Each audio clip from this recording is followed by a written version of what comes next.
adalah seorang ilmuwan saat baru 16 tahun. Dengan satu botol cairan hijau, dia membuat bom nuklir kecil dan memicu perburuan militer. Dia suka singgah di sekolah dan membuat penemuan kecil. Untuk apa dia mengembangkan cairan biru ini? Apakah untuk membuka laci dengan mudah? Salah, itu bisa menjadi bahan peledak kecil untuk menjahili temannya. Dengan sedikit keahlian yang dia miliki, Paul baru selesai belajar hari ini. Dia melihat Jenny kesusahan dan meminta bantuannya untuk membuka kunci mobil. Paul tanpa berkata apa-apa, langsung membuka kunci mobil dengan cepat. Keahlian luar biasa ini membuat Jenny terpukau dan mengagumi Paul. Ini adalah ibu Paul. Ia sudah lama menjanda, tapi kini dia sudah punya pacar baru. Ketika mereka mengobrol, Paul tiba-tiba muncul dan berkenalan dengan pacar ibunya. Pacar ibunya, John, memiliki sebuah laboratorium kecil, boleh digunakan untuk belajar. John sangat menyukainya. Keesokan harinya, Paul bersepeda untuk mencari John. Ia ingin berkunjung ke laboratorium. Paul merasa takjub. Ini bukan laboratorium kecil, ini laboratorium canggih. Saat itu, John memperlihatkan suatu eksperimen kecil.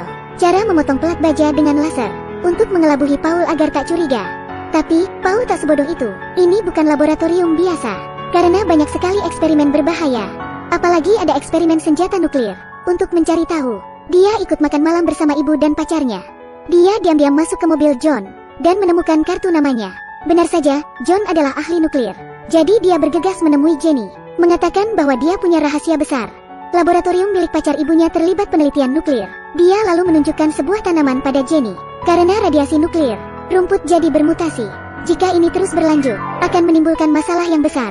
Paul lalu menyusun rencana. Dia akan menyelinap ke laboratorium untuk mengumpulkan bukti dan mengeksposnya ke media untuk menghentikan laboratorium itu.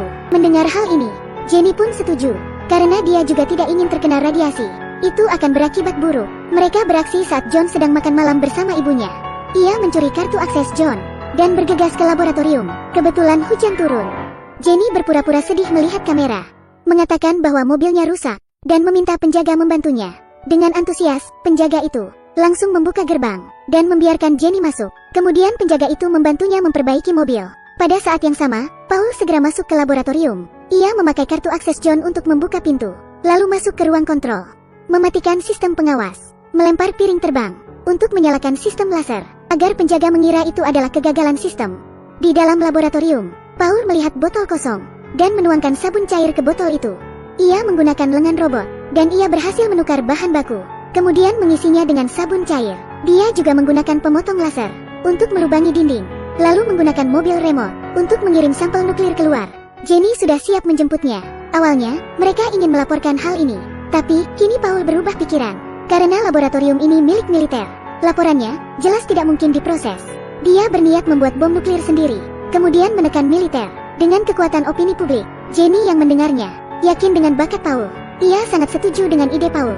Jadi Paul belajar banyak pengetahuan. Ia mengumpulkan segala informasi, menandai fakta-fakta penting yang tersedia, menyewa gudang khusus sebagai laboratorium pribadi yang rahasia. Suatu hari, Paul berhasil meledakkan perangkat. Dia lalu meminta temannya untuk membawakan nuklir. Bom nuklir ada di dalam tas.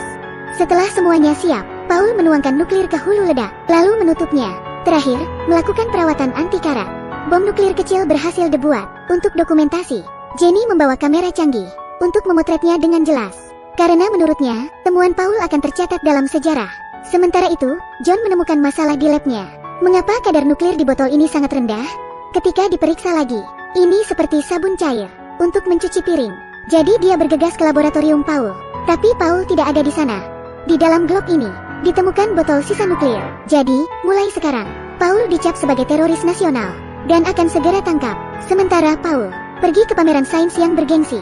Dia kesini hanya ingin menunjukkan bom nuklir yang telah dibuatnya sendiri, sehingga menimbulkan sensasi. Mereka hanya tertawa. Sebelum pameran, dia tertangkap oleh John. John memintanya untuk segera menyerahkan bom nuklir itu. Jika tidak, mereka akan ditangkap oleh militer. Semuanya terlihat sangar, sementara Paul hanya remaja. Situasi menjadi menakutkan. Paul mengajak mereka ke tempat parkir untuk menyerahkan bom nuklir itu. Tapi saat bagasi dibuka, tidak ada apa-apa. Ternyata percakapan mereka barusan disadap oleh teman sekelas, sehingga mereka membantu Paul menyembunyikan bom itu. Pihak militer menjadi marah dan membawa Paul ke ruangan. Mereka mengancam Paul agar mengatakan yang sebenarnya. Pada saat itu juga, teman sekelasnya mematikan lampu, lalu menyemprotkan serbuk kering dan membiarkan Paul melarikan diri. Dengan begitu, Mereka berhasil kabur dari pengawasan militer. Untuk menghindari kejaran militer, mereka menaiki bus untuk lari keluar kota. Karena lelah seharian, keduanya pun tertidur. Sementara John sangat khawatir.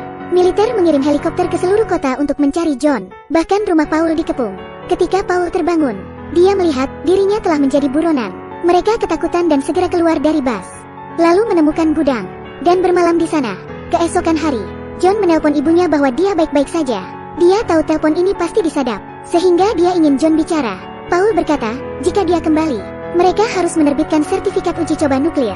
John akhirnya setuju dengan syarat yang diminta. Setelah Paul kembali ke laboratorium, John tiba-tiba tahu bahwa militer akan menyingkirkan Paul. Dia jelas menolak. Paul sudah dianggap anak sendiri. Jadi dia segera maju menghadang militer itu dan menyuruh Paul kabur. Paul yang marah langsung mengaktifkan bom nuklir. Dia ingin mati saja. Militer pun bimbang.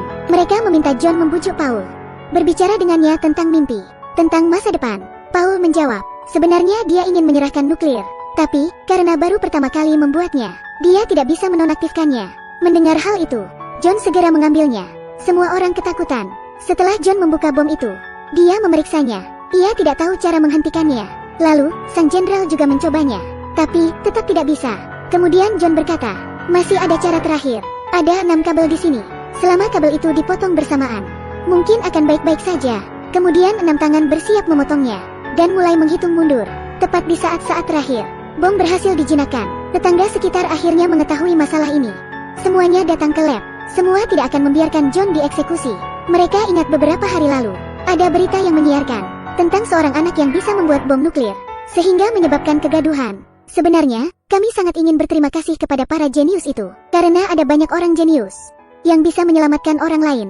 Fokus pada bidangmu sendiri, dan hadapilah masalah yang ada, demi kepentingan orang banyak. Sama seperti dalam cerita ini, anak jenius yang bisa membuat bom, mengambil nuklir dan bereksperimen. Jika ingin menjadi seperti mereka, harus mempersiapkan diri, dan menyadari kemampuan. Kehidupan setiap orang berbeda, urusi saja kehidupan masing-masing.